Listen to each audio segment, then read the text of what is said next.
กับทักทายสบายดีพี่น้องเนาะทักทายสบายดีพ่อแม่พี่น้องฟังลาวและก็สวัสดีพ่อแม่พี่น้องฟังไทยกันเบิดสุขูสุคนพี่น้องเนาะก็คือมื้อนี้เราทางบ่าวบัวก็สิมาเลือกจอแบนเนาะหรือว่าทีวีพี่น้องเอ้ยให้บ่าวบัวแล้วก็น้องเบยเพิ่นพี่น้องเนาะมีผู้ใหญ่เพิ่นซื้อให้พี่น้องเอ้ยไปพี่น้องเนาะบ่าวบัวสิเข้าไปเบิ่งเลยพี่น้องเอ้ยทางบ่าวบัวก็ได้ฮู้ราคาแล้วเนาะพี่น้องเอ้ยไปเข้าไปเบิ่งกันเลยพี่น้องเอ้ยนี่อันนี้ก็คือภรรยาของบ่าวบัวพี่น้องเนาะสบายดีเป็นอะไรมาเบิ่ง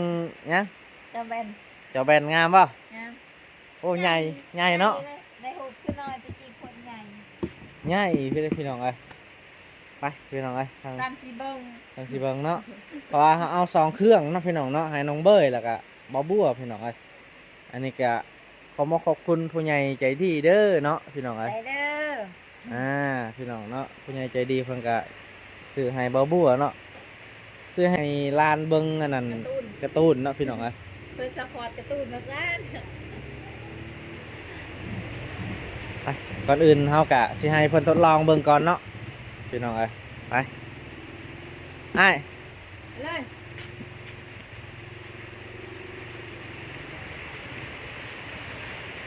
เรือนะ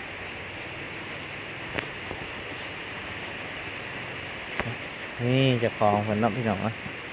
ก็คือเราต้องทดลองเบิ่งเนาะทดลองเบิ่งก่อนพี่น้องเอ้ยนะพี่น้องเนาะโอ้ใหญ่เนาะป้าใหญ่สองสิบองเริ่มเทิมเนาะพี่น้องเอ้ยแล้วเจ้าก็เขียนบินให้เด้อเขียนบินให้เด้อก็พี่น้องกับอีเวนต์ตกเลยเสื่อมเข้ามาเสื่อม Wi-Fi ได้ครับเพิ่นว่า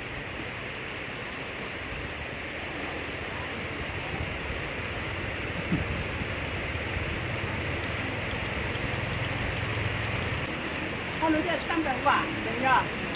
เดี๋ยวการขอตัดรู้จักซ้ำจังหวะก่อนเฮาสิเอาเมื่อเนี่ยเพิ่นก็ทดลองก่อนพี่น้องเอ้ยทดลองเปิดก่อนเนาะพี่น้องเอ้ยบ่แม่นทางหลุมบ่เขาเปิดสามารถเสื่อม Wi-Fi ได้เด้เนาะเสื่อมได้เบิดพี่น้องเอ้ยงาม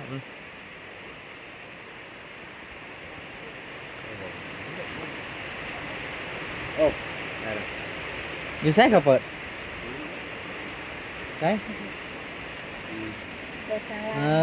ทางลุ่มเนาะพี่น้องมันอยู่ทางลุ่มอันนี้ก็ซ้ำคนแล้วแหละใหญ่อะเรียรอใหญ่กว่าหัดคนเดี๋ยวไปแทรกเรื่องมันที่ว่าลืม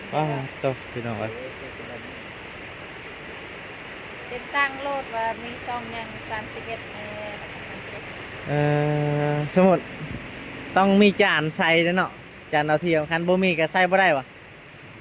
ใส่ใจยังสัญญาณ Wi-Fi ได้สัญญาณ Wi-Fi ได้เนาะเอาสิลองเบิ่งสัญญาณ Wi-Fi เอาลองเบิ่งดู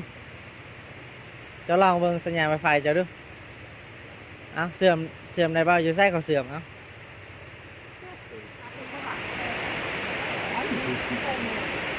พี่น้องจะพูดตอนนี้นะเอาไปฟังกันว่าเราเชื่อมไวไฟอยู่ใช่ไหม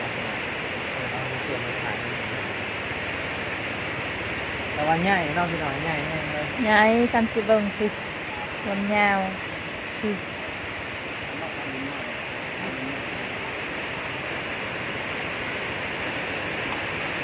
มันกับที่นี่คู่มือเนาะพี่น้องเนาะคู่มือการใช้งานเนาะ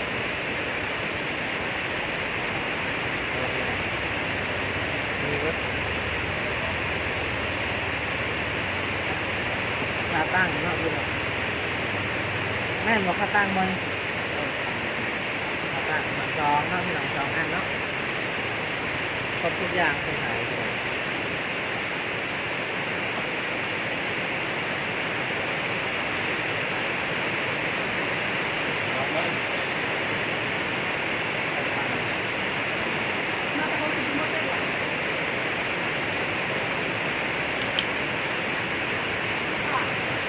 bokeh lah. Oh ya, iya.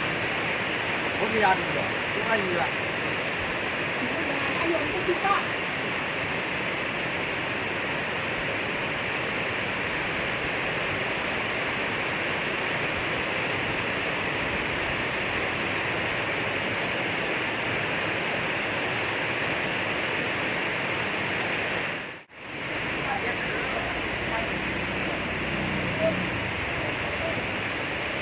ngàn kiếm được à ha ngàn kiếm được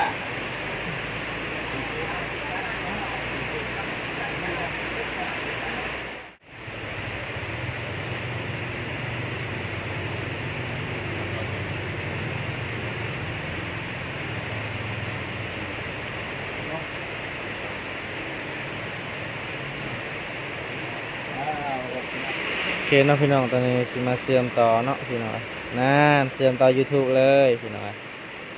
โอ้เริ่มต้นใช้งานเนาะทั้งเทิงนี่เริ่มต้นใช้งานอ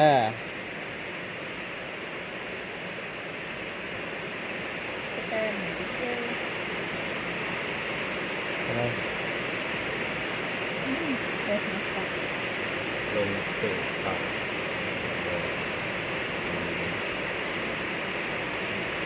เพิ่มโปรไฟล์ดูไม่เข้าสู่ระบบนี่ตัวนี้อ่ะโอเคโอเคมาอะไรต่อนี่ปัญหา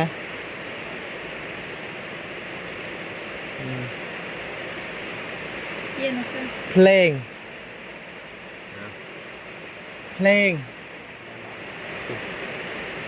แต่ก็จิ้มเม็ดหน่อยเลยกรัก มันคือแบบ จิ้มมาได้ เป็น จริงๆมันก็ได้ป่ะจริงอ่ะเปิดไปนี่ แล้วมันแน เรียว บไปนี่ได้แล้ว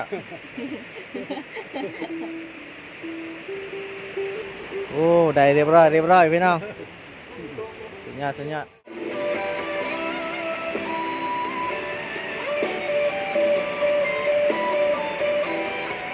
โอเคพี่น้องเนาะตอนนี้เราก็จะทำการค้นหาเพลงเนาะพี่น้องเนาะก็คือแบบทันสมัยเนาะจอขยายใหญ่พี่น้อง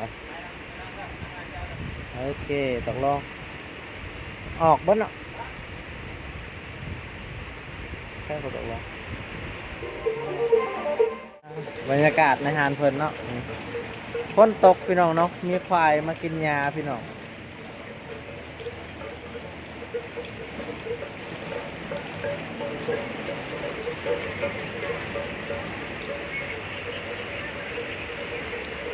เชื่อมแล้วนะเอาไป YouTube วันนี้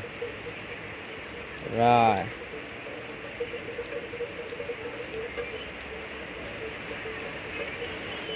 เนาะพี่ เดี๋ยว น้อง มัน เนาะ ตัวเหลือละลัน มันหน่อยเนาะ น่ะ พี่น้องเนาะตอนนี้แผนเบิกสิทำการจ่ายเงินนะพี่น้องเนาะก็คือทั้งเบิดก็คือ5 ล้าน 4พี่น้องเนาะ กินแล้ว นับเบิ่งดู ก็นับก็ครบนะบ่เสื้อนับเบิ่ง นับเบิ่งกันบาง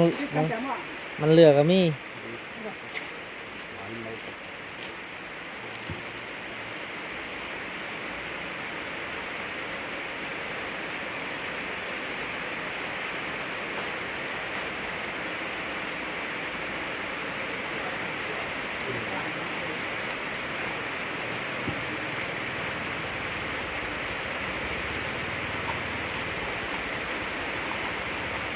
เมียนะให้เจ้า โอ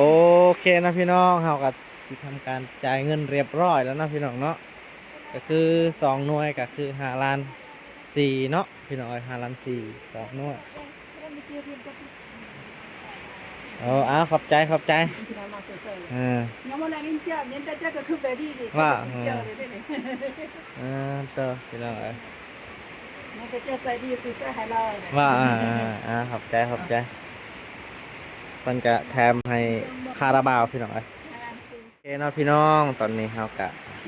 ได้ซื้อจอแบนแล้วเนาะพี่น้องเนาะเป็นอะไรดีใจปะก็คือทางผู้ใหญ่เพิ่นก็ เจ้า ซื้อ รถอันก็แซมว่าจวน ทางผู้ใหญ่เพิ่นซื้อให้เบาบู้เครื่องนึงแล้วก็ทางน้อง เครื่องนึง จากนั้นก็ขอบคุณหลายๆเด้อพี่น้องมาบวกตอนมาบวกไปซื้อหันฝนบ่ตกพี่น้องเนาะมาซื้อแล้วหันฝนตกก็เลยให้เขามาส่งให้พี่น้องเนาะนี่2 หน่วยเลยพี่น้องสามารถเชื่อมได้เนาะพี่น้องเลย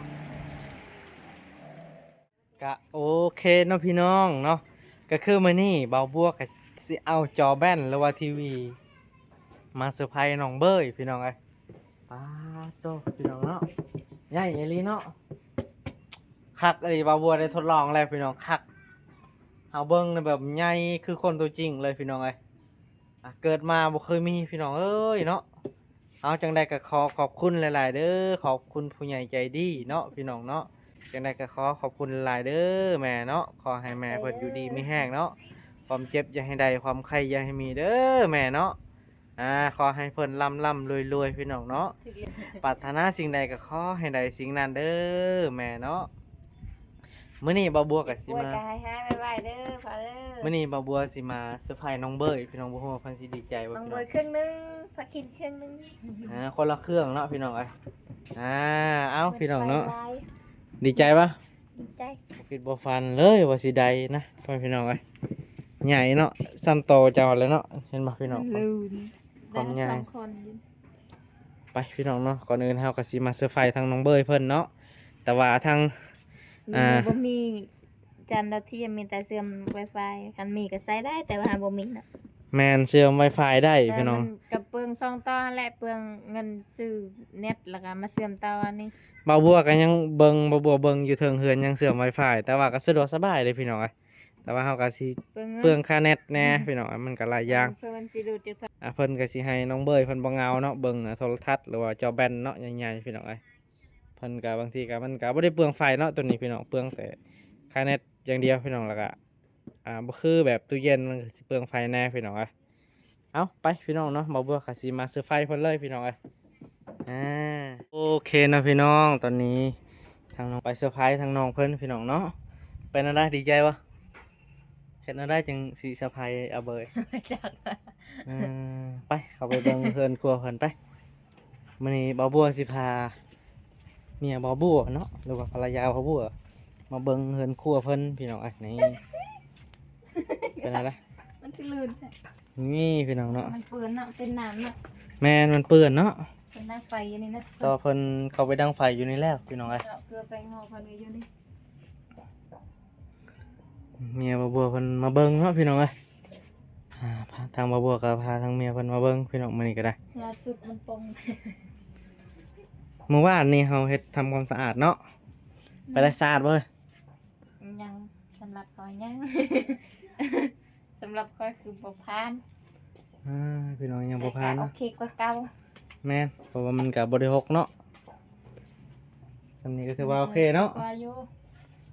อ่า สำหรับเขาโอเคสำหรับคอยบ่ พี่น้องมื้อนี้ทางพาทางเมียเพิ่นมาบุกเขื่อนหนองเบ้ยเนาะพี่น้องมื้อนี้ก็ได้ครบว่าเพิ่นใส่หยัง เกลือว่าเพิ่นซื้อมีเป็นแกะพุ่น เพิ่นซื้อเนาะเพิ่นซื้อมี ซื้อรถ เป็น ใน แก๊ส ส้ม รสสมพี่น้องแต่ว่าเพิ่นมักสมเนาะ นี่รสต้มยำกุ้งน้ำข้น โอ้ ยำจัมโบ้ แต่ว่าทางบ่บัวกับทางตันเนาะจักสิเฮ็ดอีหยังให้น้องเบ้ยเพิ่นพี่น้องแต่ดีที่สุดก็เอาไว้ถ้วยบวงคักคือกันนี่เนาะแต่ว่าทาง มันเปื่อนคันทมนี่คักอยุคัก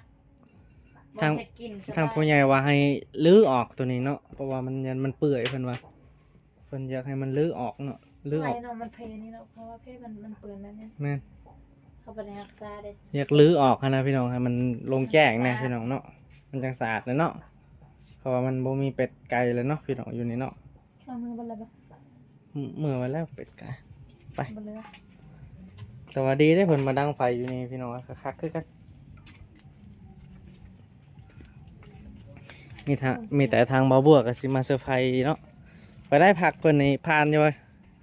บ่เป็นกินจัง อืมพี่น้องไอ้ย เอาไปเจ็บ บ่ผ่านเนาะแสดงว่าบ่ผ่านเนาะ ๆทาน มันมันสิเปื่อยแล้วพี่น้องผักเพิ่นก็ได้ ไปเบิ่งผักหาวเด้อ ไปเอาไปเบิ่งนั่นไป แตงโม เอาพี่น้องมื้อนี้ก็พาทางเมียบ่บัวมาเบิ่งต้นมะม่วงจะฮู้ว่าต้นนี้ยังมะม่วงอีหยังอันนี้ มะม่วงเตี้ยมะม่วงจักแล้วไปจักนะ อันนี้เนี่ยต้นมะเขือตอนนั้นตัวเฮาเอามาให้ได้แต่เพิ่นใหญ่เลยสุดท้ายจังยังมากัดกินพี่น้องแม่ คือจะเป็นแบบ นี่ บางนาวเนาะคักพี่น้อง แค่จอมา Hello my friend เนี่ยไป ทักทายมาพี่น้องเอ้ย ไปนั่นอยากไปเก็บของเขา ให้มันใหญ่เนาะพี่น้องบ่บัวอยากได้จากสักต้นหนึ่งเนาะตัวนี้ นี่มันกำลังเป็นเลย มาปลูกอีกเฮือนเนาะคือสิดีเนาะตัวนี้หันมาขี้หูดต้นอันน่ะใบขี้หูด แน่อยากได้ใบเมียนเห็ดนำขบุญไปตู ไปได้บรรยากาศเฮือนน้องเบยดีปะ ธรรมดา ดี สะอาดกว่านี้ก็ดีด้วย ส่วนมี FC จ้างให้เจ้ามาเฮ็ดทำความสะอาดจะเฮ็ดอยู่ปะ เขาอยากเล่นกัน ก็ว่าจังซั่นมื้อนี้ครับบ่ได้มีหยังหลายพี่น้องมื้อนี้ก็พาทั้งภรรยาบ่บัวมาอัปเดตให้เพิ่นพี่น้อง FC เบิ่งเนาะว่าบรรยากาศเพิ่นเป็นจังไดพี่น้องเฮือนเพิ่นเนาะพี่น้องเอ้ยแล้วก็พาทางเมียบ่บัวเพิ่นมาเซอร์ไพรส์ทางน้องเบยเนาะทีวีพี่น้องเอ้ย เลยตังทีวีต้องหยกมันจนเป็นแพง ใช่ หยกโทรศัพท์ หนักเติบปะ นักอยู่เนาะจะลงแต่เหือนไม่ เพ ได้ ราะ นัก ว่า อยู่ลงแต่ เส้นทางก็ค่อนข้างจะลำบากเนาะ เปื่อน เปิดเนาะโอเคเนาะพี่น้องตอนนี้ทางบ่บัวสิพาภรรยาบ่บัวไปเบิ่งเต้าของน้องเบยพี่น้องเนาะปลาดอกเพิ่นโบกเนาะ เต็มน้ำมันสิจุดได้นะ ปลาพี่น้องเอ้ย เต็มเลยเพราะว่ามันใช้นะ เต็มเลยเนาะยังว่าทันได้โบกพี่น้องเมื่อวานมื้อซืนนี่เพิ่นโบกแล้วพี่น้อง คือว่า เนาะ เห็นเจาะประตูทางนั้น แม่นเพิ่นโบกแต่ว่าพอดีฝนกระหนำมาเนาะหรือว่าฝนตกเนาะมันก็เลยเปื่อยพี่น้อง น้อยสำนี้มันก็ใส่ เคยเฮ็ดอยู่บ่ทาน บอกเคยเอาออกอยู่ไหมพาเห็ดแต่ว่าบ่เคยเอาใส่ อืม จะซอยเขามันอะไรมันใส่ เห็นบ่พี่น้องเนาะ เพื่ออะไรเนี่ย ใส่เพื่อเป็นฐานหรือว่าใส่เพื่อ เป็นเละจ้ะ เพิ่นยังสิโบกได้พี่น้องตามเบิ่งโครงการนั่นเนาะยังสิเฮ็ดอีกพี่น้อง โคตรเห็น เมื่อวานเมื่อคืนนี่เพิ่นโบกแต่ว่ามันก็บ่อยู่พี่น้องเนาะ ด้วยตาวันนี้ อืม บ่ปกเมียนะเปื่อยเลยว่ะเฮ็ดชุ่ม บ่ปกตินี่มันก็บ่เปื่อยปกติมันบ่เปื่อยดอกค่อยว่า นี่เห็ดตัวนี้เห็ดตาวคัก หืม เอาทออันนี้นี่ ไผสิไปกะเอาไปเอาอันนี้ก็เพิ่นได้ก็สิโดนจับบ่แม่นของธรรมดานี่ของรัฐเด้พี่น้องเอ้ย ลัดก็ลัดบ่ได้ใส่แล้วก็เอามาเห็ดทานเห็ดตักคักหมดเลยมันจะใส่นี่เต็มกระโบกเลย รีวิวบรรยากาศเนาะพี่น้องมื้อนี้รีวิวบรรยากาศ ค่ะมันมีบอลจูดอีก ก็แม่นอยู่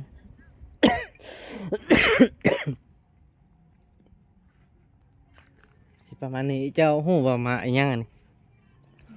นะคะขี้ซีมั้ย น่ารักสิบ่ เพราะว่าได้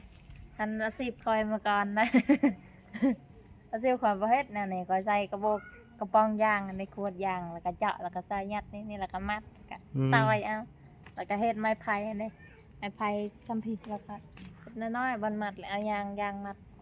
ตอยขี้ซีปุ๊กปุ๊กปุ๊กปุ๊กเต็มแล้วก็เท่า โนโอเคเนาะพี่น้องเนาะบ่าวบัวก็มาเปิดภาพอยู่ที่สวนเลยพี่น้องเนาะหลังจากที่บ่าวบัวก็ได้ไปซื้อจอแบนเนาะพี่น้องเนาะหลังจากที่บ่าวบัวไปซื้อแล้วก็บ่าวบัวก็ได้ไปมอบให้ทั้งน้องเพิ่นบังเอิญว่าบ่เจอเนาะพี่น้องเนาะบ่เจอทั้งน้องเพิ่นเนาะทั้งน้องเพิ่นก็ไปหาอยู่หากินพี่น้องเอ้ย ก็เลยบ่เห็นเนาะพี่น้องบ่าวบัวก็เลยเอากลับคืนมาพี่น้องเอ้ยก็สิประมาณนั้นพ่อแม่พี่น้องเนาะบ่าวบัวก็ว่าสิไปมอบให้ทั้งน้องเพิ่นแต่ว่าทั้งน้องเพิ่นก็บ่อยู่พี่น้องเนาะเอาคลิปนี้เนาะทางบ่าวบัวก็สิได้ ขอบขอบใจแล้วก็ขอบคุณผู้ใหญ่ใจบุญเนาะผู้ใหญ่ก็คือผู้ที่ซื้อดินให้ทางน้องเบยเพิ่นแรกๆพี่น้องเนาะเพิ่นก็เห็นความดีของบ่าวบัวเพิ่นก็เลยซื้อให้จอแบนหน่วยหนึงพี่น้องเนาะเพิ่นก็อยู่ทาง USA พี่น้องเนาะพี่น้องเอ้ยเฮาจังได้ก็ขอบคุณหลายๆเด้อขอบคุณคุณแม่เนาะหรือว่าขอบคุณแม่เพิ่นเนาะที่เห็นความดีของบ่าวบัวและเพิ่นก็ให้ของขวัญเล็กๆน้อยๆพี่น้องเนาะแต่ว่าสำหรับบ่าวบัวบ่ได้เล็กบ่ได้น้อยพี่น้องใหญ่อีหลีเนาะครั้งแรกในชีวิตก็ว่าได้พี่น้องเนาะ บ่บัวก็บ่เคยเห็นจอแว่นใหญ่ขนาดนี้พี่น้องเอ้ยแล้วก็คนก็ใหญ่เรียรอพี่น้องเอ้ยบ่บัวก็ดีอกดีใจพ่อแม่พี่น้องเนาะเอาก่อนอื่นทางบ่บัวก็สิได้ขอบมกขอบคุณแล้วก็สิขออวยพรให้ทั้งแม่เพิ่นเด้อเนาะขอบใจหลายๆเด้อแม่เนาะที่ให้บ่บัวเนาะแล้วก็เห็นความดีของบ่บัวพี่น้องเนาะแล้วก็ให้ของขวัญเล็กๆน้อยๆของบ่บัวเด้อขอบใจทั้งแม่หลายๆแล้วก็ขอให้แม่เพิ่นอยู่ดีมีแห้งเด้อความเจ็บอย่าให้ได้ความไข้อย่าให้มีเด้อแม่เด้อปรารถนาสิ่งใดก็ขอให้ได้สิ่งนั้นสมดังปรารถนาเด้อแม่ขอให้เพิ่นทานมาให้ซ้ำนี้ก็ขอให้กลับมาหลายเท่าพันเท่าเด้อเนาะขอขอบมกขอบใจละลายๆเด้อเนาะบ่าวบัวค่ะดีอกดีใจพี่น้องเนาะเกิดมาบ่เคยเห็นจอแบนใหญ่ขนาดนี้พี่น้องเอ้ยแล้วก็ใหญ่เรียรอพี่น้องเอ้ยเอาเนาะพี่น้องเนาะจังใดก็ขอขอบใจละลายๆเด้อบ่าวบัวค่ะดีอกดีใจหลายๆพี่น้องเอ้ยบ่คิดบ่ฝันว่าตัวเองสิได้จอแบนใหญ่ๆเนาะพี่น้องเนาะเอาพี่น้องเนาะก็สิประมาณนี้เนาะพี่น้องเนาะบ่าวบัวค่ะขอบคุณหลายๆเด้อขอบใจหลายๆขอให้เพิ่นอยู่ดีมีแห้งหลายๆเด้อเนาะพี่น้องเนาะเอาพี่น้องสำหรับคลิปนี้บ่าวบัวก็สิได้ปิดคลิปไว้เพียงสำนี้ก่อนพี่น้องเนาะก่อนอื่นก็อย่าลืมฝากกดไลค์กดติดตามให้ในเด้อพี่น้องเอ้ยเพื่อเป็นกำลังใจให้บ่าวบัวเฮ็ดคลิปต่อๆไปพี่น้องเนาะเอาสำหรับคลิปนี้บ่าวบัวก็สิขอกล่าวคำว่าสบายดีเด้อพี่น้องเอ้ยเอาพี่น้องเนาะบ่าวบัวสิพามาเบิ่งมะเขือพี่น้องเนาะว่ามื้ออื่นบ่าวบัวสิเก็บไปฝากทางน้องเบ้ยเพิ่นพี่น้องเอ้ยนี่พี่น้องเนาะแบ่งปันกินพี่น้องเอ้ยบ่าวบัวกะนี่ใช่ปะปักใหญ่ๆนะเราเห็นเมื่อกี้ก็ว่าเห็นนะใหญ่อยู่นี่มันลีนะพี่น้องเนาะเห็นบ่